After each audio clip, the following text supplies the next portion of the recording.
জেলাটা চলবে মানে আরে মদ খরচা হবে, গুটকা খরচা হবে। বিয়ে আমার করার ইচ্ছা নেই, আমি একটা ফোন কিনবো এই যুবসাথী প্রকল্পে ফর্মটা ফিল আপ করে ইএমআই কিনবো বলে। ছেলে লজ্জায় আসেনি, আর এই যে মেয়ে আমার এটা লজ্জা লাগছে বলতে। 1000 টাকায় তো সংসার চলবে না। দিদির চাকরিটা একটু দিন। চাকরি আর ভাতা কি এখন? চাকরিতে অবশ্যই খুশি হতাম, কারণ যে অনুযায়ী যে শিক্ষাগত যোগ্যতা অর্জন করেছি সেই তুলনায় এই ভাতাটা যথেষ্ট নগণ্য। দাদা একদম R15 একদম দামি বাইক নিয়ে, R15 দামি বাইক নিয়ে দেখছি ফর্ম ফিল আপ করতে এসছেন। হ্যাঁ, এর টাকাতে সব তেলেই ঢুকে যাবে। তেল ইউজ করবো আর কি করবো বলো, চাকরি তো দিচ্ছে না। টাকা না দিলেও ও মমতা দিকেই ভোট দিল। এত কষ্ট করে বাচ্চাদের সাইকেল চাপিয়ে একদম এসেছেন। মদ খরচা হবে, গুটকা খরচা হবে, তাছাড়া আবার কি বেকারই রয়ে যাবে। চাকরির দরকার নাই না, কোথায় পাবে? আর 1500 পেয়ে গেলুম। আচ্ছা, মানে 1500 টাকা মানে চাকরি শোধ। পুরে বাপরে, যা দিচ্ছে খুব নিচ্ছে, যা নিতে হবে সব সঙ্গে নিয়ে নিতে হবে। এই ফর্মটা ফিল আপ করতে এসেছিলাম। ক টাকা দেবে বলছে? বলছে তো 1500 টাকা করে দেবে, দেখা যাক কি হয়। বিয়ে আমার করার ইচ্ছা নেই, আমি একটা ফোন কিনবো এই যুবসাথী প্রকল্পে ফর্মটা ফিল আপ করে ইএমআই কিনবো বলে এসেছি, ফর্মটা ফিল আপ করে জমা দেবো। কিন্তু এটা তো আপনার ফোন কেনাটা নাও হতে পারে, কারণ বলছে ভাওতা যে ভোটের পড়া দেবে। ওই জন্যই তো ঘরে বসে থেকে তো লাভ নেই, জমা দিয়ে দেখি যদি দেয় তাহলে পয়সাটা পেলে ফোনটা কিনবো আর কি। দিদিকে কি বলবেন? দিদিকে বলবো ধন্যবাদ, দিদির জন্য সবসময় আমরা ভালোবাসি দিদিকে। দেখুন, সংসার হয়তো চলবে না, সাময়িক কিছু উপকার হবে বেকার যুবকদের জন্য। আমরা তো বেকার মানুষ, তো বেকারদের জন্য কিছুটা যা কিছু উপকার হয়। দেখুন, এতে বিয়ে হয়তো না করলেই ভালো হয়, কারণ 1500 টাকায় তো সংসার চলবে না। তা আরও কিছু ভাবা, বেকার আছি এতে এখন হয়তো 1500 টাকায় চলে যাবে। যুবসাথী তার মানে 1500 টাকার চাকরি হয়ে গেল নাকি? খুশি তো? সেরকম কি বলবো, কিছু বলার নেই, যতটা সম্ভব হেল্প হয় আর কি। 1500 টাকায় আপনার হেল্প হয়ে যাবে? হবে তো না, অতি সামান্য। যুবকরা এত পড়াশোনা করে লাইনে দাঁড়িয়েছে এই 1500 টাকা ভাতা নেওয়ার জন্য, তার মানে এই ভাতাতেই খুশি হয়ে যাবে যুবকরা। তো অবশ্যই না, একটা চাকরি আর ভাতা কি এখন? এটা অবশ্যই আলাদা।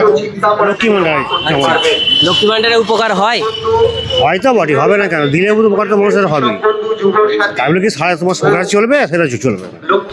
এই তো দেখছি কথা ভুল ভাল না হয়। ভুল হলে টাকা না পাওয়ার ভয় আছে নাকি? টাকা না পাওয়ার ভয় নেই, সবাই যখন নিচ্ছে একটা বেকার ভাতা হয়ে গেছে সেটাই। তাহলে বেকার ভাতা শব্দটা শুনে ভালো লাগছে না চাকরিজীবী মানুষ শুনলে ভালো লাগছে? চাকরি পেলে অবশ্যই ভালো লাগবে, কারণ এমএ করে বিএড করছি এখন আপাতত, এবার চাকরি পেলে সেটাই ভালো লাগবে। এবার সবাইকে যেহেতু নিচ্ছে, না নিলেও একটা যেটুকু কাজে লাগানো যায় শিক্ষার কাজে সেটাই লাগাবো। চাকরির ব্যাপারে দিদিকে কি বলবেন? এই যে চাকরির ব্যাপারে আমাদের একটু চাকরি দিন। ভোটের আগে তো ভাওতাবাজি বলছে 1500 টাকা ভোটের পর নাও দিতে পারে, কি বলবেন? 1500 টাকা দেবে বলেছে, আবার দেখা যাক। মুখের কথায় আপনার কি রিকোয়েস্ট থাকবে? দিদির চাকরিটা একটু দিন আর টাকাটা একটু বাড়ান তাহলে। এত কষ্ট করে বাচ্চাদের সাইকেল চাপিয়ে একদম এসেছেন, কষ্ট করে। কোথা থেকে? জামাইবাটি। কি করতে এসেছেন? লক্ষ্মী ভান্ডার জমা দিতে। এর আগে পাননি? না। তাহলে অনেক টাকা লস হয়ে গেল তো। হ্যাঁ, অ্যাপ্লাই করেছিলাম, এখনো আসেনি, বলেছেন যে এখনো বয়স হয়নি, বা নতুনদের এখনো টাকা দেওয়া হয়নি, ছাড়া হয়নি। জমা কবে দিয়েছিলেন? 2024 জমা দিয়েছিলাম। এখনো পাননি আপনি? কেন? বলছে এখন নতুনদের টাকা ছাড়া হয়নি, আজ আপনি কি করতে এসেছেন? এখন নতুন করে জমা দিতে। ফর্ম জমা দিতে এসেছি। এই যুবসাথীতে উপকার হবে আপনার? যেটুকুনি পাওয়া যায়, যেটুকুনি পাওয়া যায়। এই তো এমএ বিএড সব করে এই যুবসাথী জমা দিতে আসছি। চাকরিতে অবশ্যই খুশি হতাম, কারণ যে অনুযায়ী যে শিক্ষাগত যোগ্যতা অর্জন করেছি সেই তুলনায় এই ভাতাটা যথেষ্ট নগণ্য। কি করব, তবু বর্তমান সমাজে তো কিছু নেই, এটাই যা পাওয়া যায়। এই যে মেয়ে আর ছেলের জন্য আমি নিয়ে যাচ্ছি, ছেলে লজ্জায় আসেনি, আর এই যে মেয়ে। আমার এটা লজ্জা লাগছে বলতে চাইছেন যে বেকার যুবক এত দূর পড়াশোনা করে সে তার ফর্মটা বেকার ভাতাটা নেওয়ার ইচ্ছা নাই, কিন্তু বাধ্য হয়ে সে নিতে চাইছে, তাই তো? বাধ্য হয়ে নিচ্ছে। R15 দামি বাইক নিয়ে দেখছি ফর্ম ফিল আপ করতে এসছেন। হ্যাঁ, এর টাকাতে সব তেলেই ঢুকে যাবে। তেল ইউজ করবো আর কি করবো বলো, চাকরি তো দিচ্ছে না। চাকরি দরকার। চাকরি দরকার তো? দরকার তো অবশ্যই, চাকরি না হলে কাজ হয় বলো? তাহলে কি বলবেন দিদিকে যে 1500 টাকার বদলে কি চাইবেন? চাকরি দিন, যে কোনো একটা চাকরি দিন, মাসে কমপক্ষে হলেও বেতন হলেও চলবে, বাট চাকরি চাই। এমনি 1500 টাকায় তো হাত খরচা হবে, তেল খরচা হবে। হ্যাঁ, সে তো হবেই, পড়াশোনার দিকেও যাবে, হাত খরচা হবে, তেল খরচা হবে। আমারও মাস্টার্স রয়েছে, তো আমি এখনো চাকরি পাইনি, আমি নিজেকে মনে করি না আমি এখনো সেই জায়গায় আমি এখনো পৌঁছাতে পারছি না, কারণ আমার নিজের ল্যাক রয়েছে। এমন নয় যে বাজারে চাকরি নেই, সরকারি চাকরি করতে হবে এটা পয়েন্ট নয়, সরকারি চাকরির থেকেও অনেক ভালো ভালো জায়গাতে মানুষের প্লেসড রয়েছে। আপনারা কোনো স্কিল শিখুন, আপনারা ওয়েব ডেভেলপমেন্ট রয়েছে, ডিজিটাল মার্কেটিং রয়েছে, এটসেট্রা অনেক রয়েছে, অনেক কিছু রয়েছে। তার থেকে যদি এবার মনে করেন আপনি সেই সব কিছু স্কিল না শিখে যদি সবসময় গভর্নমেন্টকে আপনি ব্লেম করে যাবেন বা যেটা চলছে আপনি সবসময় করবেন, আপনি নিজে কিচ্ছু করবেন না। কারণ আপনি জানবেন যতক্ষণ না আপনার না খিদে পেয়েছেন, ছোটোবেলায় আপনি কাঁদছেন, আপনার মা কিন্তু আপনাকে দুধ খাওয়াবে না, হয়তো বা টাইমের আগে, তার আগেও খিদে পেতে পারে বাচ্চা। বুঝতে পেরে গেছেন? আমরা বলতে চাই পশ্চিমবঙ্গের যে চাকরি পাচ্ছে না, চাকরি পাচ্ছে না নয়, আমাকে আবার বলছি, মানে হচ্ছে প্রপার স্কিলের অভাব রয়েছে। স্কিল ডেভেলপমেন্ট ইজ দ্য কি, ওকে?